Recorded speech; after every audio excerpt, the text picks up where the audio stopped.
One. And all right, we are live. It's Friday. It's Friday. I'm fired up. I'm fired up. And I'm really fired up for the guests that we have procured for today. We've got, of course, my co-pilot Wayne is back. We There are we back. go. Back in black, sort of. Yeah. Back in black. And we have Ashley, current president of MetroTex. Yes, sir. And the fantastic Justin, who is the CEO. Hello, thanks for having me. Absolutely. He didn't get the memo, though. We got the black. Yeah. Well, Yeah. mine, I just keep it here. I just leave it here. Yeah. Oh, he's neutral, though. That's still. That's okay. Yeah, that's still. That's So still. we call Justin the neutral. Yes. I'm a pop of color. Okay, there you go. I don't know if you noticed the dash of color I have. Oh, There we go. I have none. Yeah, yeah. None more black. We need more flair. 32 pieces. Excellent. So how's everybody doing? Good. Doing fantastic. All right. Thank you guys for coming out. Awesome. Yes. And so you didn't think Wayne was going to be here or no? I did not think Wade was going to be So- here. so until Wayne- That's yesterday. actually why she is here. She's like, there's one week when Wayne is not here, and that's the one I'd like That's to the take. show. She's like, I'm down for that show every time. Every time. Yes. Every time. Yeah. But now we have 100% more Wayne than last week. 100%. Yes, 100% more Wayne than last week. So the way this works is we will have the Oracle pick us a topic. Fantastic. And of course, we have the very real estate oriented crew that we have here, but it's not necessarily relegated or restricted Sure. to real estate. We So- do have free will. Yes, so. we do. That's what happened Or last do time. We just went way off Yes. topic, so that happened. Yes. Thank you for establishing boundaries early. You're welcome. You're welcome. Welcome to the sim. Yes. Oh man, me and a buddy of mine got into that the other day. Simulation theory. Oh, don't go down. That's a 4-hour wormhole on TikTok if you're not careful. We were speaking earlier about the bro science and like all of that Yeah. stuff. So one of the guys, so Joe We Rogan. are apex. Sorry. So there you go. Shout out to Ryan Stuman. All the bros. and Russian Mark. What Yes. up? But Joe Rogan had Riz Weinberg on the other day, who is the game designer, Google guy, Yep. TED Talk guy, that his whole thing is the simulation theory. And it's like, man, once you get into the math of that, like I can't go there. That's where we are. yeah. Yeah. Amen. But Fantastic. hey, everybody gets to do what they want, right? They do. Yes. Okay. What's our topic? Yes. Our topic is, today is May the 24th, correct? That sounds close. Close Yep. enough? Okay. All right. So we've got unity. Oh, Unity is strength. When there is teamwork and collaboration, wonderful things can be achieved. And that is from Maddie Stepanek. And so this is very interesting because given all the turmoil and the topsy-turvy nature of current events Yeah. in our little universe, Yep. unity is, I won't say that it's hard to come by, but holy mackerel. It's like, if I were sitting in the bleachers and just wanting to watch a fight, it's This like, is it. yeah, it doesn't take much to poke the bear. it doesn't. You know what's really funny is the last time I did this was the morning they announced the settlement, and the topic was hope. It's like, well, this is cute. Let's talk about hope. Which was Shall we? Which was crazy because I think literally on your drive here is when Yes. it was announced. Which is bonkers. It is. So now, what is the status of that? So speaking of unity, Sure. where does everybody stand on that? You know what? I'm going to defer to my counterpart, Justin Landon, the Well esteemed played. CEO of MetroTex. Well for played, that ma'am. one. Well played. So where does everybody stand on the settlement today, I guess, is the question. And I would say that we lack some unity around the topic. Yeah. I would say that industry-wide, I think there's an acknowledgement that things are moving in a direction they have to move, but we don't feel real good about where we're going. But that doesn't mean it's not a potential positive. Certainly at MetroTex as an organization, our attitude is, the industry is at a tipping point, and we have the opportunity to embrace the change that's coming and lead through that change, or we have the opportunity to stick our head in the sand and be grumpy about it. And I don't think the latter is particularly productive. So Not a good business model. yeah, certainly our attitude is we're going to come together around the idea that progress is always progress. Moving forward is always better than standing still, and we're going to press ahead. Yeah, and that's the biggest thing that we're doing. So talking about unity, like bringing the brokers back together, being the brokerage community, like all these different business models and brands, that's healthy. That's healthy competition and camaraderie, right? And I think we've gotten away from that because it's always been this scarcity mindset of don't touch my agents, don't touch my brand, don't touch my building, don't come into my ecosystem. And now it's kind of like, gosh, if we can band together and really see what you're doing well and come together and create this unified front, because realtors are necessary. And that is, as Justin says, the industry that is the great meritocracy, or one of the last ones that is still living in America today. And so we need to persevere and rock on. I love it. And I love meritocracy. Yeah. You know, because it's like, even like my guys, I tell them, if you don't suck and you don't quit, you'll be all right. Absolutely. I talk about it all the time. I think real estate, I call it one of the last true meritocracies in America. We have realtors that have GEDs. We have realtors that have PhDs. We have realtors that were inheriting a business from their parent, a multi-million-dollar business from their parents. And what we all know, though, in real estate is you are only as good as your last deal. It does not matter how much you were given. You only retain what you can perform on. Yeah. And there's something really powerful about that. And we also talk about the low bar to entry in real estate as a bug sometimes. People say, oh, it's so easy to get in the business. And I always go back to, I love a low bar to entry and a high bar to success, which is what real estate is through and through.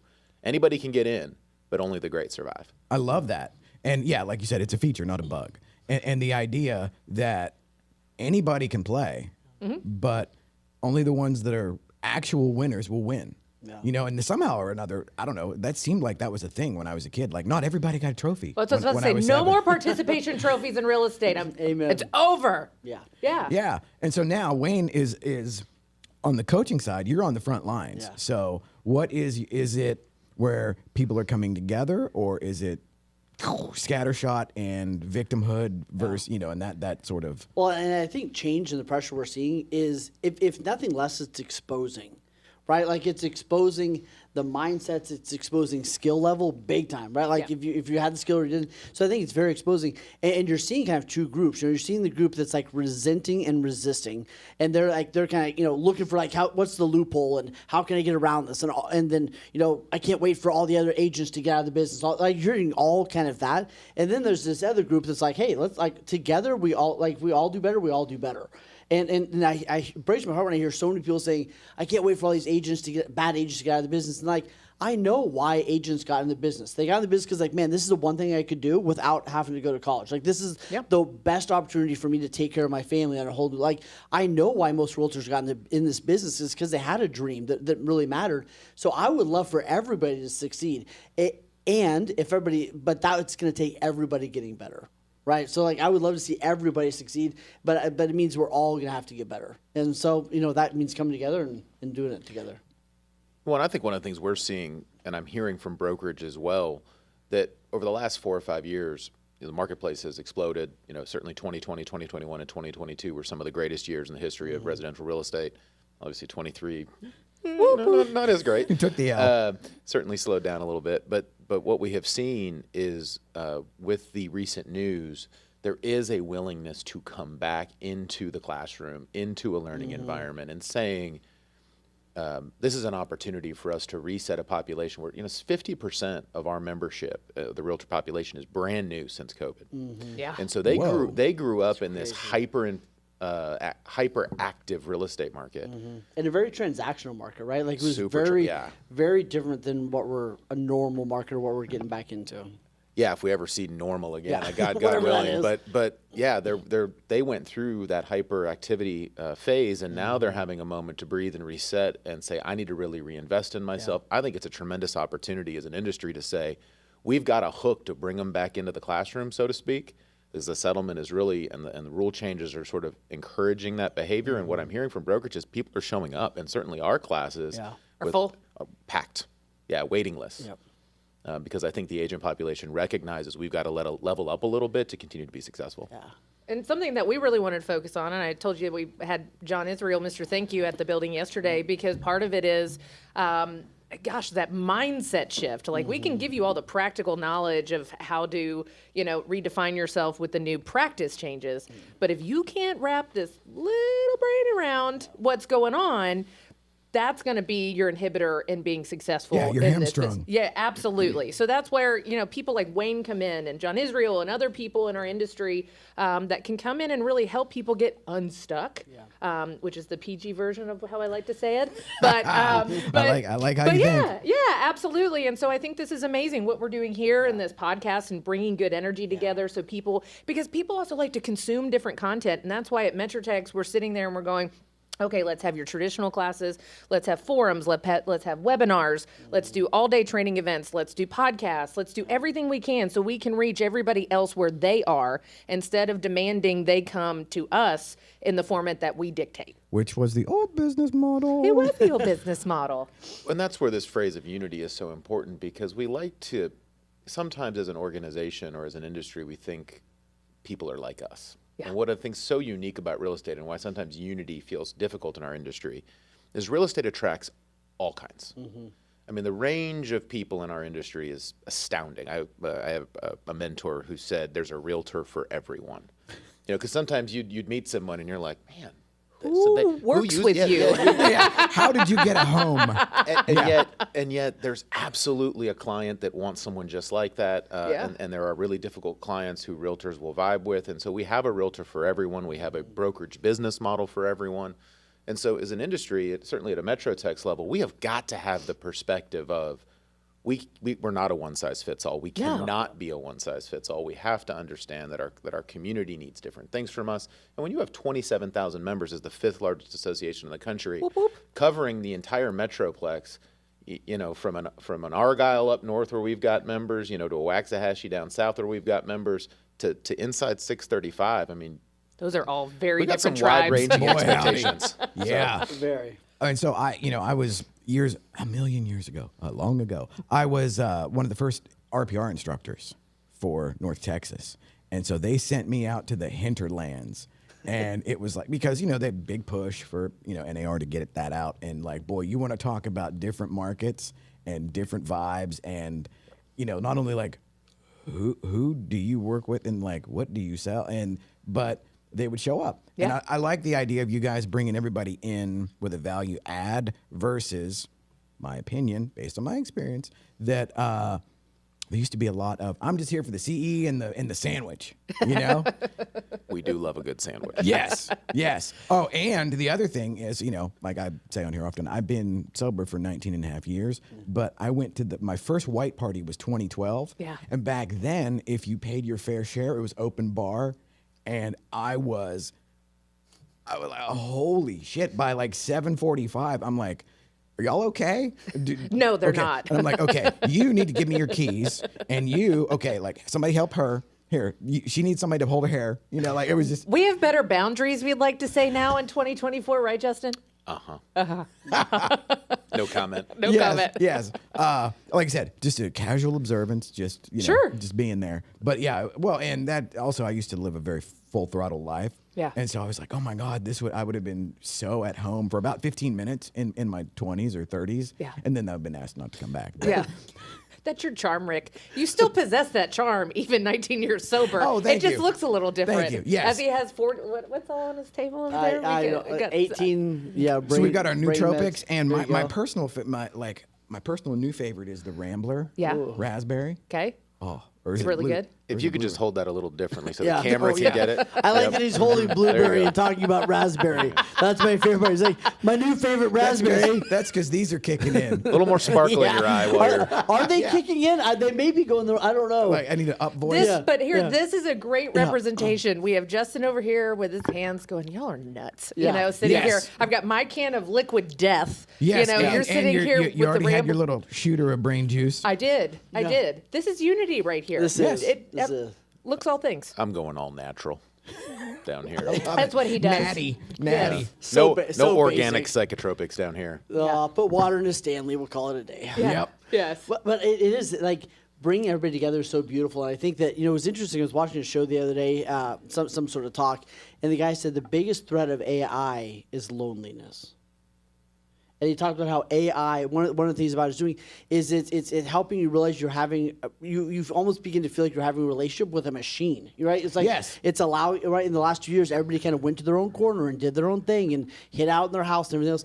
And you just see that, I think that, especially in our industry, there's so much fake happy loneliness going on, right? There's so many agents that are struggling or having a hard day, and we've almost taught them to go to your own corner. Don't say anything out loud. You got to be perfect on all these platforms, and then like the one place you can be yourself is in Vegas with a drink or whatever it is. But like what I love that you're creating is like bringing everybody together, and like you know what, we're all not doing great all the time, No. and that's okay. And like here's some tools, here's the things. And I mean, I did a podcast for NAR the other day, and it was all about like mental health and what's going on. How do you do this? You need strategies. And for so many of us, especially as agents, like our one strategy is just work harder. Yes. Right? Which is like cool, but like that's not the only kind of medication that you need to take, right? Like that caps out at some point. So I think bringing people together and going like, you're not alone. You need to create real relationships because there's going to be tough days where you need to be able. Only 1 out of 7 men has a person they can say is a good friend. Yeah, I heard that stat. Yeah. Staggering. And for realtors, it's even lower. And I think for realtors, well, and it's proof because you go to conferences and everybody goes nuts, and it's because at home they're trying to be perfect all the time. If I go to the grocery store, there's a potential client there. If I go to the coffee, like there's always the mask, always on, always whatever, and it wears on you. Well, and shout out to MetroTex now for, I'm looking forward to y'all hosting the Real Producers parties in, 2 weeks? We're just going to camp out, right? Is that where we're arguing in the parking lot? And it's it's back We to got back. space. There we go. It's back to back. So it's genius in that it brings everybody there to HQ. Yeah. Which the new HQ is fabulous, by the way. You'll see it soon, Wayne. I'm excited. Yeah. I'm going to mark by 47 square feet. Yes. It's the turnaround. Yeah. And in the fact that at the surface level, you wouldn't think that like, hey, let's bring all the top revenue generating agents and brokers into a room and let's have them be friends. Yeah. And at first I was like, is this going to work? Because it's that binary of you either make the cut or you don't dollar wise. So there's nobody there playing the role. Sure. They've gotten there legitimately. And then to be able to bring that to MetroTex, because one of the things, so I taught for MetroTex for a long time. So shout out to Roxy. She actually taught me how to write CE classes.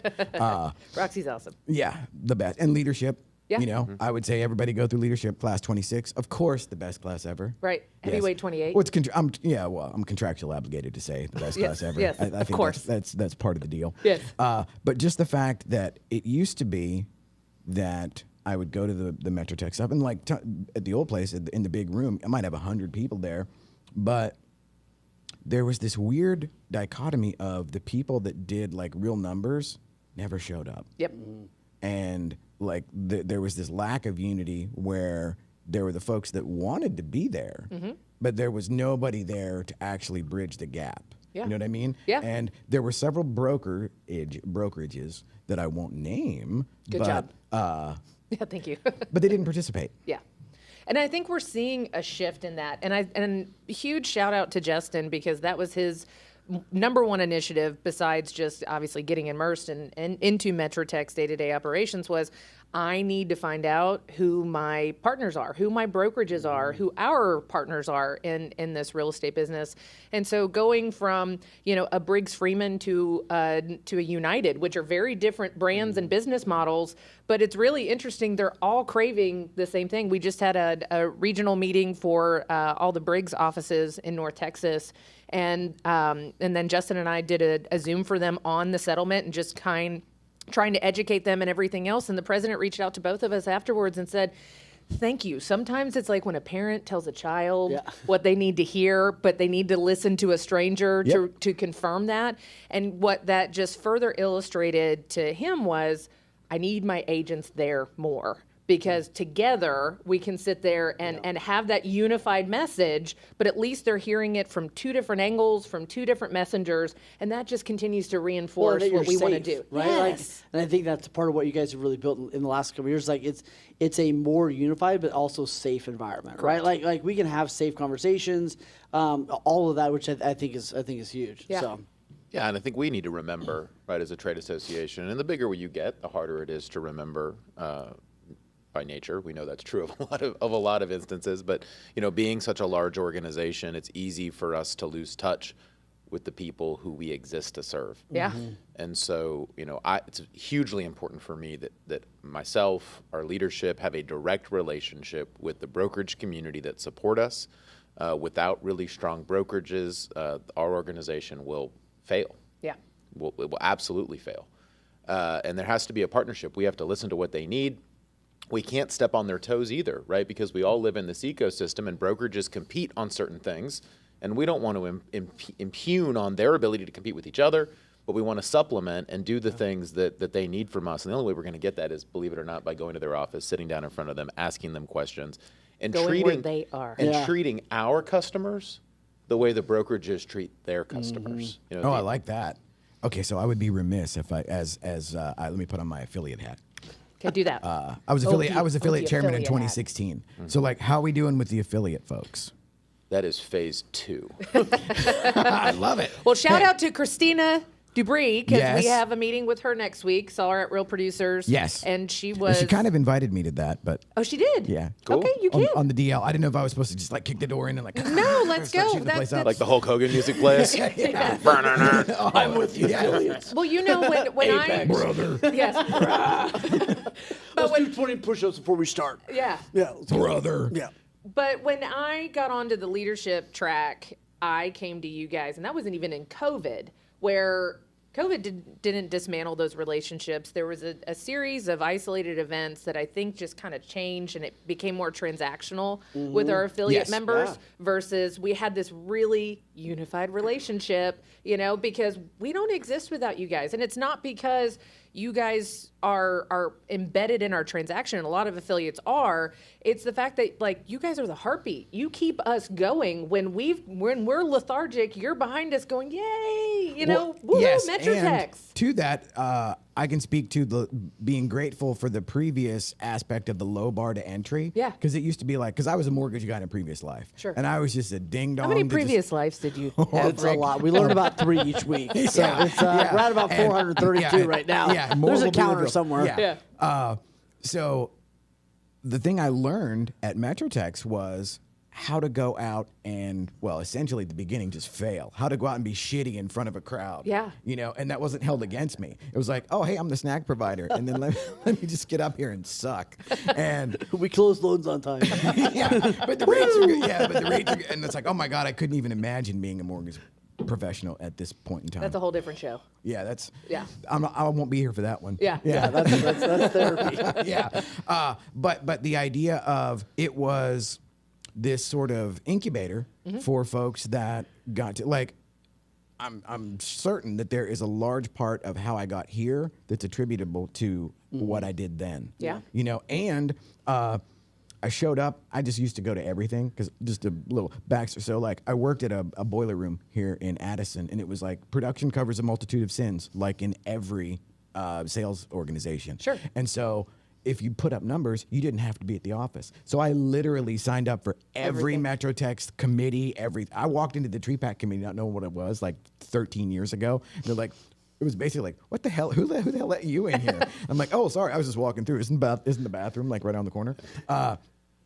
But you go to enough things, and like you get the PowerPoint to work or get the Wi-Fi to come back on. The next thing I know, I'm doing, Roxy's teaching me how to do CE classes. Yeah. And I'm teaching these tech classes and stuff. And then RPR comes along, and Kathy Faulkner got me hooked up with Chicago, and then I get sent out for RPR.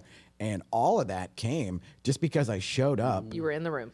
and I was in the room. And then again, if you don't suck and you don't quit, it was like, I sucked, but I didn't quit. Yeah. Yeah, best advice my dad ever gave me was 90% of success in life is just showing up every day. Yeah. Can confirm. But to the affiliate point, I think as a realtor organization, sometimes everybody forgets. It's got realtor in the name, but that doesn't mean that's the only people we serve. In fact, as a trade association, we're one of the only trade associations in the world, the realtor organization, that was founded not just for its members, but for the industry and for the economy, right? We were actually, part of our core mission is to serve consumers.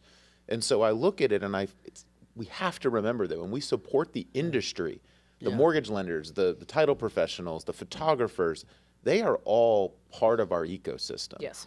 And we need to be thinking about how we support them, not the same way we support realtors, because it's different, but understanding that our role is also to support them. And so, yes, while we look to you all to help support our initiatives, we need to be turning back around and looking at you and saying, how can we help you grow? Yeah. And so that dichotomy is something that we've got to work on as an 100%. organization, but it is absolutely part of the plan. Well, and I will give Ashley full credit for bringing me back even remotely to the fold. You know, because I was ate up with it there for a bunch of years, you know, Yeah. and then it's like you become affiliate chairman, then you go through leadership, and then I was leadership alumni chair. And so it was like, and I had a blast, and like leadership was awesome, and that changed my life in a bunch of different ways. Same. And so I'm glad to see that the course correction is, and like you were saying, Justin, it's the 5th largest in the country. So you're not going to make a hard right in an ocean liner. You know, that's going to take about 100 miles to actually turn the boat. But it's happening, which I love. It's a little bit like Austin Powers in the hallway. You know, he's got to. We're getting there. It's like a 17-point turn, but we won't make it. You know what? The biggest thing we can just say is, as the CEO and the president, all we can do is have these authentic conversations. And for you to walk away and say, hey, they might not have figured everything out, but we know they want to, and we want to be a part of that. And that's the biggest thing we can always bring to the table. We don't always have the solutions. We're just willing to listen and understand what you guys need from us, and then let's see what we can effectively implement. I love it. Yeah, I'm in. All right. What's your biggest advice to agents right now? Biggest advice to agents would be to align themselves with people that are doing better than they are. Success leaves clues, and I think when you were talking about how even artificial intelligence is a really isolating thing, it's a powerful tool, but it can put you on an island, and that's our industry as a whole, because again, we've had the scarcity mindset instead of a mindset of abundance, that if I'm around more top producers, they're going to steal my market share when my sphere of influence doesn't know all of these other people. You know, there's enough for all of us. And so for me, going back to the leadership program, TRLP, which my husband is actually on his leadership journey right now and there today. Nice. And so, you know, going through that's what I always preach to people when they're like, why would I go and do like a 10-month program with my competitors? And I'm like, because they're going to become your best friends, your biggest cheerleaders and supporters, and sometimes the ones that are going to bail you out in really hard transactions. I don't know how many times I've picked up the phone and said, I don't know what to do. And they're like, call this person, they'll fix it for you. Yeah. And I'm like, gosh, that is invaluable. But especially, I was the last in-person class before COVID. Oh, wow. And so it was so instrumental because independent broker, so, you know, I don't have all these other colleagues and people to go with. I was a new mom, you know, I'm a wife, I'm a mother, I'm all these things. And I'm like, I don't know who the freak I am anymore, you know, just as Ashley Gentry as a person. Yeah. And so going through that leadership program and finding my voice again and finding that I don't want to say it was confidence. Finding that confidence to walk in a room and just be my legitimate self, no matter what room I'm in, because I always laugh about this. I will tell you about my fantastic chilled martini in the church pew, and then I'm going to tell you about Jesus sitting at the bar drinking my martini. Amen. Right? Right? He's working on us. I love it. I'm with you. But that's it. You're going to find the same person no matter what room it's in. And TRLP, I credit that in going, I got to take my mask off because being a second-generation realtor, getting into the business when I was 19 years old, you know, I would sit there and put on a suit and pearls and try to make myself look older. And I'm like, okay, I got to legitimize myself. And now I'm like, you know, I'm sitting here with a Guns N' Roses t-shirt, you know, and doing what I need to do. And so, but TRLP was such a huge part of that. And then COVID hits. And those people that became best friends of mine going through that program, honestly, were such a saving grace for me during that very isolating time and also that firecracker time of that industry. And so just continuing to band together, put yourself in rooms with other people. Sometimes they know what they're doing, sometimes they don't, but they're amazing. And again, that's why we're sitting here doing what we do now, is because like attracts like, and there's such amazing energy that comes out of it. We're fired up. Yes. Oh my God, you got me so far. I'm like ready to flip the table over let's and do kick it. holes in the sheetrock. Let's go. Jersey Housewife style? Yeah. I don't know what that is. Yeah. But it sounds like I would be on board. Okay. Yeah, and I think the advice I would give the agent population right now is find a way to get reps. You know, you talk about like, how do I get good at something? Well, you got up in front of the room at MetroTex kind of talking after you gave out snacks to get good at how you present. You have to find a way to get reps. People ask me all the time, how did you get good in front of an audience? I said, well, believe it or not, for 13 years, I did nothing but stand in front of people and hope they liked me. Yeah. Right? And you eventually get good at it. And the same is going to be true right now. If you went to any agent in the marketplace, you said, I want to see your listing presentation, give it to me. They could rattle off the first 3 to 5 minutes just because they practiced it. Yeah. They've practiced it.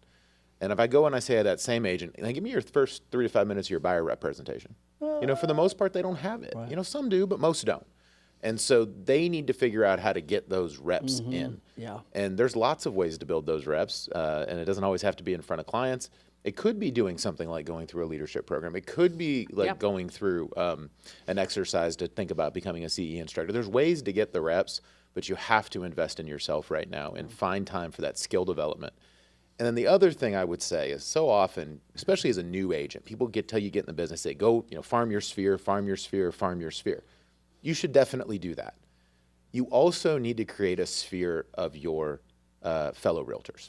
Yeah. Because there is an incredible amount of business development that comes from other agents, whether that's referrals or whether it's a competitive offer scenario where there's 6 offers that all look and feel exactly the same. And what's going to be the differentiating factor? Your relationship with the listing agent, right? Bam. And so investing in those relationships, especially when times are a little bit slower, will absolutely pay dividends later. And the one thing I also, the caveat to that, and this is where I'm just going to be real raw and real, is stop thinking that you are going to get better at your career, okay, by not investing in yourself or spending money on enrichment. We've got a coach right next to us sitting here, okay?